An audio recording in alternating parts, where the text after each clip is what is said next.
E logo explicou que a picanha do homem fica na altura da cintura, na região lateral do abdômen, quase chegando aos glúteos, onde também se encontra a alcatra. O filé mignon é retirado próximo às costelas ou do músculo posterior da coxa. E é tão macio quanto o mignon bovino, principalmente em pessoas que praticam pouco exercício. Os obesos têm gordura amarela em excesso, mas são melhores do que os muito magros ou musculosos, cuja carne é mais dura e cujos músculos são esponjosos e fibrosos. Esse trecho é o trecho desse livro aqui, Jantar Secreto, do brasileiro Rafael Montes. A leitura é impactante, sim, é disso que está falando aqui, de carne humana. Eu fiquei interessado nesse livro porque, em um dado momento, o autor indagado sobre qual livro com o qual ele se identificava mais, porque afinal de contas ele já publicou mais de 5 livros, ele citou esse, O Jantar Secreto.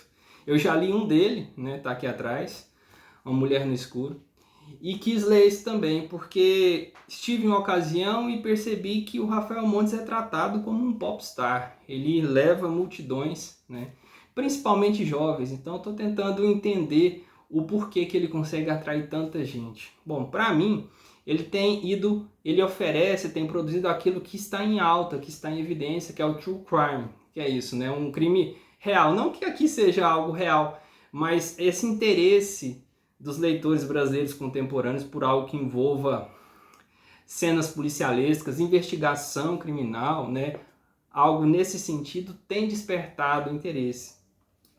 E ele bebe nas fontes clássicas. Ele tem como referência Arthur Conan Doyle, que criou Sherlock Holmes, Agatha Christie também, que é a rainha do crime. E é esse o estilo da escrita do Rafael. Eu qualificaria o livro dele como um romance policial. Jantar Secreto foi publicado em 2016, originariamente, e ele se passa mais ou menos nessa mesma época. Ele começa, na verdade, por volta de 2010, no Brasil. Qual que é a diegese, né, para quem está aí na letras, né? Qual que é a síntese da narrativa? 4 garotos vão fazer faculdade, são do interior do Paraná, de uma cidade fictícia chamada Pingo d'Água, e eles são amigos desde criança, e vão para o Rio de Janeiro, vão para a capital estudar. E esses vão ser nossos personagens principais aqui. O Dante, que vai fazer administração, o Miguel, que vai cursar medicina, o Leitão, que esse é o sobrenome e também o apelido dele, vai cursar engenharia da computação, e o Hugo vai fazer gastronomia. Eles se juntam, estão vindo do interior, alugam um imóvel, a princípio meio incompatível com a renda de todos eles naquele momento, afinal eram estudantes, mas conseguem alugar um imóvel em Copacabana, em uma área nobre do Rio de Janeiro. E a história deles começa a mudar a partir do momento que eles descobrem que eles têm poucas semanas para levantar uma quantia substancial, R$ 26 mil, porque estava atrasado o aluguel do espaço onde eles moravam e eles iam ser despejados se não conseguissem aquele dinheiro. E eles começam a pensar o que fazer para levantar essa grana. Como o Hugo era um bom cozinheiro, é algo que inclusive acontece de fato, né?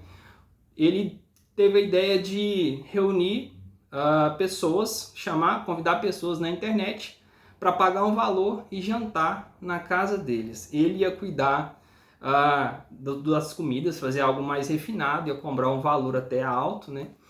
Para 10 pessoas jantarem na casa deles. Só que um deles, o Leitão, ele que é um cara muito ligado na internet, um cara obeso que tem um passado um tanto quanto traumático, ele faz uma brincadeira. Ele fica encarregado de fazer o site para divulgar o jantar e ele oferece, ao invés daquilo que o Hugo tinha planejado, ele oferece um jantar com valor muito mais alto, mas de carne humana. O que é curioso, e aí já a gente começa a entrar no bizarro, é que muitas pessoas se interessam por aquele jantar, por isso mesmo, por comer carne humana. E de repente eles têm a quantia que eles precisavam, e eles começam a enfrentar o primeiro dilema.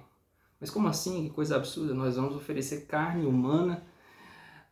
Mas o que vocês estão propondo? Vocês estão propondo que a gente mate pessoas? E aí começa a história propriamente dita. E essa história deles vai considerar um enigma que é contado desde o começo. É o enigma da gaivota, no qual um cara e outras pessoas sofrem um acidente de avião, vão parar numa ilha deserta. E a esposa, o corpo da esposa desse cara some. Ele mais os outros dois caras começam a tentar sobreviver e dão comida para ele, que é uma carne de gaivota. E é só graças a essa carne de gaivota que eles conseguem sobreviver e ser resgatados. Um belo dia, depois disso, esse homem descobre um restaurante que oferece carne de gaivota, passa lá para comer essa carne e depois se mata. O enigma era por que isso aconteceu. Vai se chegar à conclusão de que ele se mata porque quando ele foi comer a carne de gaivota, o sabor era diferente daquele sabor que ele comia quando ele estava na ilha deserta. E ele vai descobrir que, na verdade, a carne que ele comeu não era de gaivota, mas era de sua esposa morta. Inclusive, isso de carne de gaivota é o que vai dar nome à empresa que eles vão criar, né? Equipe Carne de Gaivota. E é sim isso mesmo que vocês estão pensando, eles vão servir carne humana para ricaços do Rio de Janeiro. E a coisa vai tomando uma proporção muito grande, eles vão perder um pouco o controle sobre aquilo. Fica um aviso desde já. O livro é bom, a narrativa é envolvente, eu terminei ele em 2 dias, que eu queria entender e saber o que tinha acontecido. Porém, se você é sensível a episódios muito violentos, não leia esse livro. Ele é muito violento. Ele é muito, como eu diria, visceral.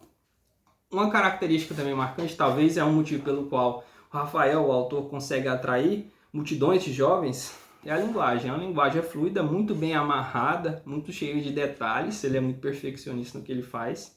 E o formato do próprio livro. Uma coisa que me chamou a atenção é que, por exemplo, há um capítulo todo que é feito com prints do grupo de WhatsApp dos 4 amigos discutindo como que eles vão ter acesso a um cadáver.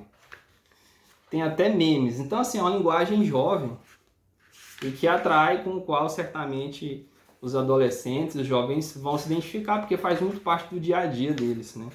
Então, o linguajar e o formato, a diagramação do livro, tem partes aqui, inclusive, muito interessantes, em que é transcrita carta, uma carta do Leitão para a mãe dele, que na verdade já tinha falecido. Então ele tem um trauma muito sério desde a infância. Esse também é um elemento que vai ser muito importante. Os jantares secretos, são secretos porque é algo legal e vão crescendo, a demanda vai crescendo e é tão um ambiente de suspense e mistério que as pessoas que pagam para ir lá, tem que pagar adiantado e um veículo, busca essas pessoas interessadas na casa delas, põe uma venda aos olhos, eles só tiram essa venda quando chegam no local. Então é um ambiente de suspense, de mistério, e há elementos ali, há uma pessoa que fica pairando sobre a história, o Vladimir, que estaria por trás do financiamento, porque afinal de contas eles eram 4 estudantes, e alguém se propõe a bancar os primeiros jantares porque ele viu uma possibilidade de mercado ali, de demanda, que é o Humberto. E por trás do Humberto, a figura misteriosa do Vladimir. A situação degringola, perde o controle. E, para você que quer saber, leia esse livro, porque senão a gente vai ficar dando spoiler. Mas o que eu posso garantir a você que é uma narrativa que te prende, né? Para mim, um bom jeito de entender se o livro é bom ou não é saber se ele te prende. Esse livro aqui me prendeu de tal forma que eu queria terminar ele, saber o que acontecia o quanto antes. Então, para você que gosta de terror, de suspense policial, leia Jantar Secreto, do brasileiro Rafael Montes.